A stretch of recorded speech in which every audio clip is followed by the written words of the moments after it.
पांडे जी,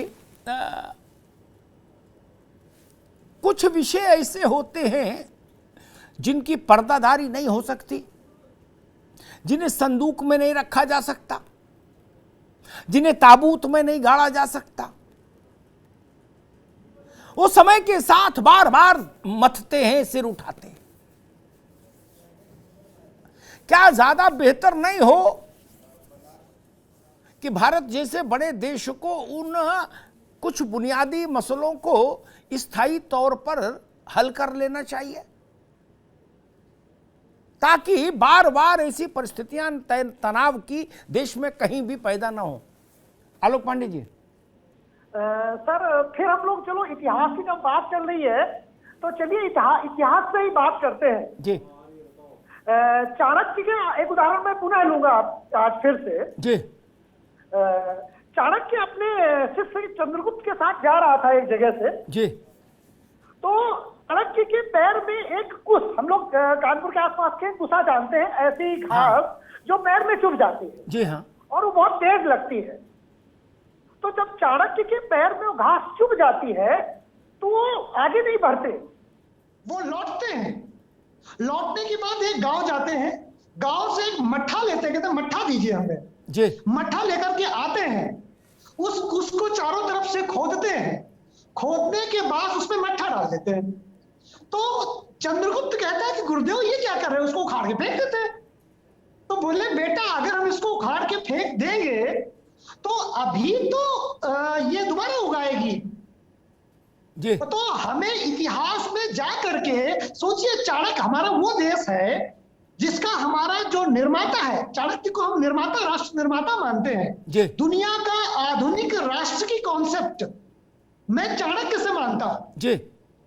तो चाणक्य ने जब ये बात कही तो हमें चाणक्य से सबक लेना चाहिए इतिहास में, और हमें अपनी ऐतिहासिक गलतियों को ठीक करना पड़ेगा। जी। नहीं सर, वो जो गांव में चारपाई होती थी ना जब हम छोटे थे, कुसा से बीनी जाती थी और सर वो चुभ जाती थी नाखूनों के बीच में जी। और सर जब तक वो निकलती नहीं है जो है चुभी हुई वो फांस, तो साहब दर्द बहुत होता है जी। तो इतिहास को अपनी फांस से तो निकलना पड़ेगा सर जी। बिल्कुल ठीक बात है। अगर इतिहास अपनी फांस से नहीं निकलता है सर जी, तो इतिहास को बार बार इन दर्दों से गुजरना पड़ेगा। जी बिल्कुल ठीक बात है। राजेश चौधरी भी हमारे साथ जुड़ गए हैं, भारतीय जनता पार्टी के विधायक हैं, उनका बहुत बहुत स्वागत है। रावत साहब, यही सवाल आपसे। जमीयत ने कहा कि अदालतें इतिहास की गलती सुधारने के काम से दूर रहें, यानी जमीयत चाहती है कि अदालत का रास्ता बंद रहे।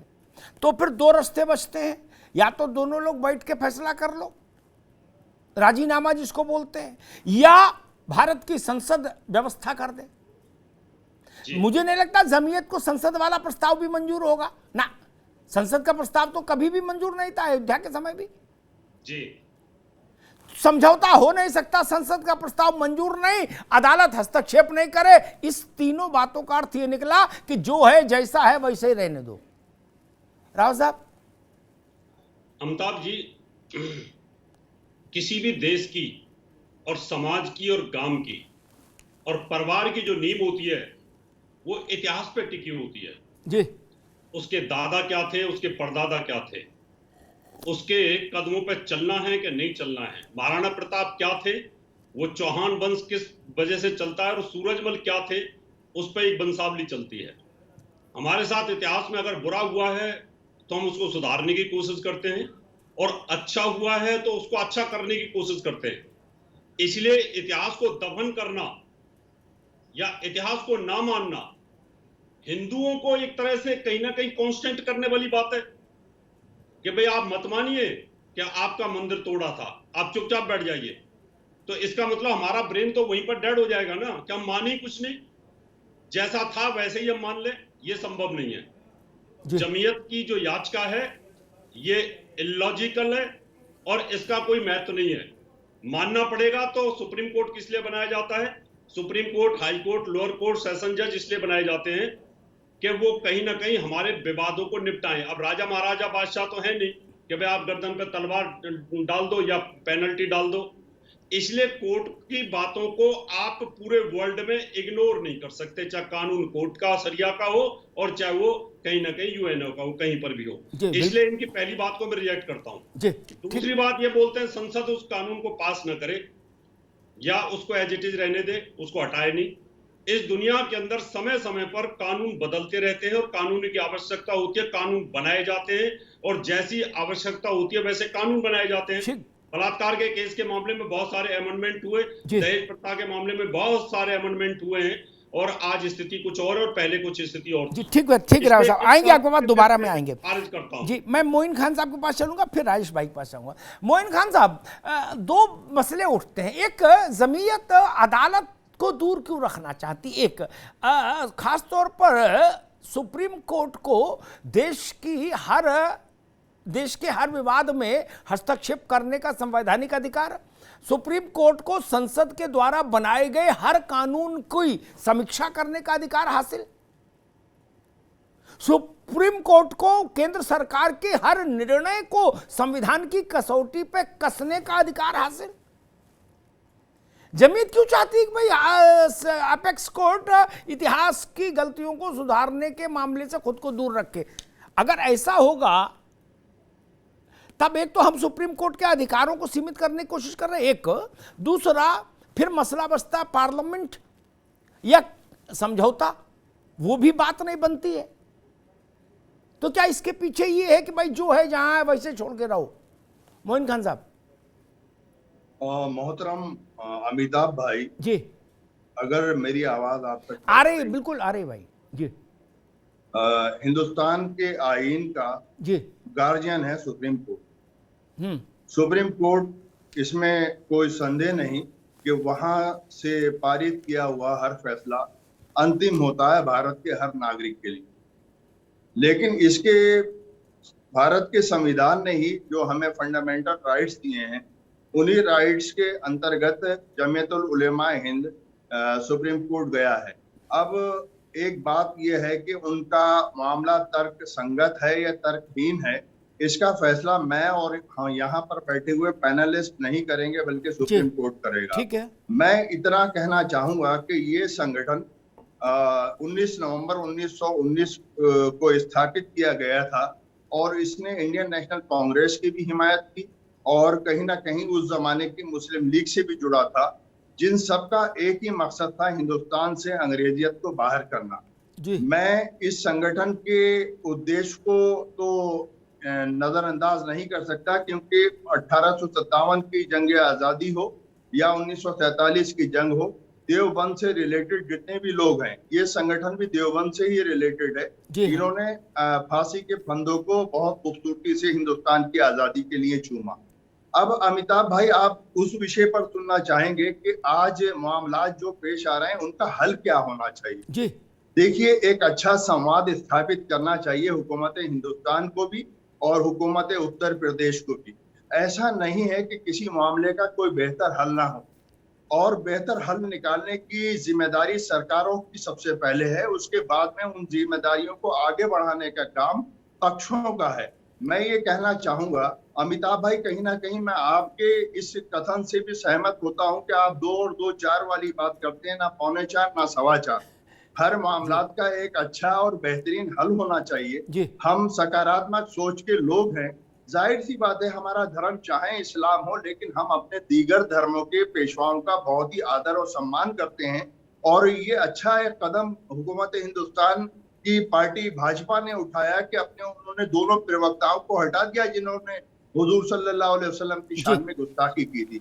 अमिताभ भाई, एक बात मैं और कहना चाहूंगा, हम भी ये चाहते हैं कि जिस तरह से बाबरी मस्जिद और राम जन्मभूमि का मामला आखिरी पायदान पर आकर हल हुआ, ये 2 मामला जो हैं, जिसमें एक ज्ञानवापी का मामला और दूसरा मथुरा का मामला, ये आखिरी पायदान पर जाकर हल नहीं हुए, बल्कि 2 समुदाय ठीक बात मोइन भाई, आएंगे आपके पास। मोइन भाई, अभी रोकना होगा, मैं राजेश चौधरी के पास चलूंगा। लेकिन एक बात जरूर कहूं, एक तो देश में अगर किसी के मन में ये कहीं से कोई धारणा बैठ रही हो तो उसको निकाल दे कि वक्त काटो, काशी और मथुरा का मुद्दा अपने आप ठंडे बस्ते में चला जाएगा। ना ना ना, भाजपा रहे तो भी, भाजपा न रहे तो भी, ये मुद्दा भाजपा के जन्म के समय पैदा नहीं हुए। इनका भाजपा कांग्रेस जमीयत उलेमा से कोई लेना देना नहीं। ये मुद्दे हमेशा रहेंगे। तो सबसे बुनियादी सवाल ये कि क्या ऐसे बड़े मुद्दे जो हमेशा भारत के मन को अशांत रखें, और मन अशांत रहेगा, मैं बहुत अदब से कहूंगा, मन अशांत रहेगा तो क्या होगा? जो हम देख रहे हैं पिछले 10 दिन से, जो कानपुर में हुआ, जिस दिन राष्ट्रपति वहां, प्रधानमंत्री वहां, क्या परिस्थिति बनी। अब उनको डंडियाते घूमो पकड़ पकड़ के। और उससे भी ज्यादा शर्मनाक बात यह कि इस धर्म के प्रतीक चिन्ह लांछित हो और उस धर्म के प्रतीक चिन्ह लांछित हो। मेरे लिए दोनों कष्टपूर्ण स्थितियां हैं। राइस चौधरी जी, मसला ये है, 2 धाराएं चल रही हैं देश में। एक, अमा छोड़ो, जाने दो यार, पर्दा डालो, कंबल डालो, झंझट मत पड़ो, बवाल मत करो। मैंने शुरुआत में कहा, आप देर से जुड़े, कि मेरे पांव में फोड़ा हो जाए या शरीर में कहीं, क्या फोड़े को रुमाल से ढक देंगे तो विष खत्म हो जाएगा, दर्द दूर हो जाएगा, या फोड़े का उपचार करना होगा? और अगर उपचार करना है तो उसके लिए किस मुहूर्त की प्रतीक्षा हो रही है? उपचार का एक रास्ता क्यों नहीं खोजा जा रहा है? माहौल खराब हो रहा है कानपुर से लेके बंगलोर तक, धड़ाधड़ मुकदमे हो रहे हैं, कोई सुरक्षा मांग रहा है, कोई कुछ कर रहा है, हाहाकार मचा हुआ है, दुनिया भर के मुल्क उसमें कबड्डी खेलने आ रहे हैं, छोटे बड़े सब। राइस जी, देखिए, मैं बड़ी गौर से आप सब लोगों की बात सुनना था और सब बड़े जिम्मेदारी से अपनी बात कह रहे हैं। अमिताभ जी, आप बहुत वरिष्ठ पत्रकार हैं और बहुत घटनाएं इस देश के अंदर, राजनीतिक हों, धार्मिक हों, आपने अपने जीवन में देखी हो। भारत एक लोकतांत्रिक देश है और लोकतांत्रिक देश में एक संविधान बनाया गया, संविधान से देश चलेगा, ऐसा हम सब लोगों ने, हमारी जो सिविल सोसाइटी है उससे पूरी दुनिया के अंदर आज ये जो सिस्टम चलता है। अब जब लोकतांत्रिक देश है तो जनता उसकी मालिक है। जनता जिनको चुन करके भेज रही है, वो लोग कैसा काम कर रहे हैं, अच्छा कर रहे हैं कि बुरा कर रहे हैं, ये 5 साल बाद निकल करके आता है। ये एक सिस्टम हमारा लोकतंत्र का है जी। एक तो ये कि हम कानून पर पूरा भरोसा करें। अदालत जाने का अधिकार किसी को भी है, आप भी जा सकते हैं, मैं भी जा सकता हूँ, और जितने पैनल में लोग बैठे हुए हैं, कोई भी अदालत जाकर के अपनी बात कह सकता है। सरकार नहीं सुन रही तब, जब अदालत लोग जा रहे हैं तो अदालत का फैसला आएगा, उसको सबको मानना होगा। अब राम मंदिर की बात कर रहे थे हमारे खान साहब, तो राम मंदिर का सहमति से नहीं हुआ, देश के सुप्रीम कोर्ट ने डिसीजन दिया, उससे आगे तो कोई रास्ता ही नहीं था। उससे आगे तो देश की पार्लियामेंट थी, पार्लियामेंट से बड़ा कोई है नहीं। लोकतंत्र की पूरी ताकत लोकतंत्र में, संसद में निहित है। तो इन्होंने उसको माना या नहीं माना, समझौते से नहीं हुआ। आपकी बात से मैं पूरी तरह सहमत हूँ कि ये थोड़ा है और कई जगह थोड़े हैं देश के अंदर हमारे। हमको आगे जाना है तो इन सबसे ऊपर उठना पड़ेगा। और जिस समय देश आजाद हुआ था उस समय हिंदुस्तान और पाकिस्तान के रूप में बंटवारा हुआ, और बंटवारा विशुद्ध रूप से धार्मिक था, कोई दूसरा कारण नहीं था। मुसलमानों को अलग देश चाहिए तो पूर्वी पाकिस्तान और पश्चिमी पाकिस्तान का निर्माण हुआ।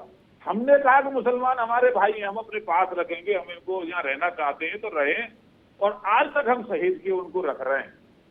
अब बहुत सारे ऐसे स्थान हमारे हैं जो हमारी धार्मिक भावनाओं से जुड़े हुए, जो हमारे श्रद्धा का केंद्र हैं। अब राम का कोई सब्स्टिट्यूट नहीं हो सकता, भोले बाबा का कोई सब्स्टिट्यूट नहीं हो सकता, कृष्ण का कोई सब्स्टिट्यूट नहीं हो सकता।